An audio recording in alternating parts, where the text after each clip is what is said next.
Welcome to Kallapatti Tamil YouTube channel. இன்னைக்கு நம்ம பார்க்க போகிறது என்னன்னா, இந்த வாரம் ரிலீஸ் ஆன திரைப்படம் சப்தம் படத்தின் திரைவிமர்சனம். படம் எப்படி இருக்கு வாங்க பார்த்துருவோம்.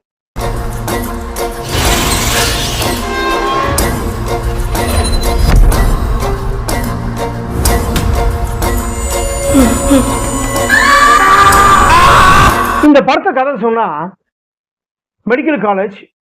இந்த மெடிக்கல் காலேஜில் வந்து பார்த்தீங்கன்னா அடுத்தடுத்து வந்து ஒரு 2 கொலை நடக்குது. ஆனால் ரொம்ப அந்த பயங்கரமான கொலையாக நடக்குது. இது வந்து கொலையா இல்லை தற்கொலையா இப்படின்னு சொல்லிட்டு ஒவ்வொருத்தரும் வந்து அந்த காலேஜோட நிர்வாகிகளும் சரி, பிரின்சிபலும் சரி, எல்லாரும் வந்து டிஸ்கஸ் பண்ணி பேசியிருக்காங்க.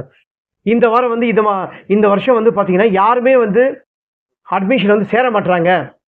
இது கொலையான்னு தெரியல, தற்கொலைன்னு தெரியல, அந்த இடத்துக்கு போனவே பயமாகுது, பேயின்றாங்க, ஆவின்றாங்க சொல்லி சில பேர் வந்து இந்த மாதிரி ஒரு கதையெல்லாம் வந்து கட்டி விடுறது. அந்த காலேஜுக்குள்ள வந்து நியூ அட்மிஷனுக்கு யார் வரமாட்டாங்க. இப்படி இருந்தால் நம்ம நியூ அட்மிஷன் எப்படி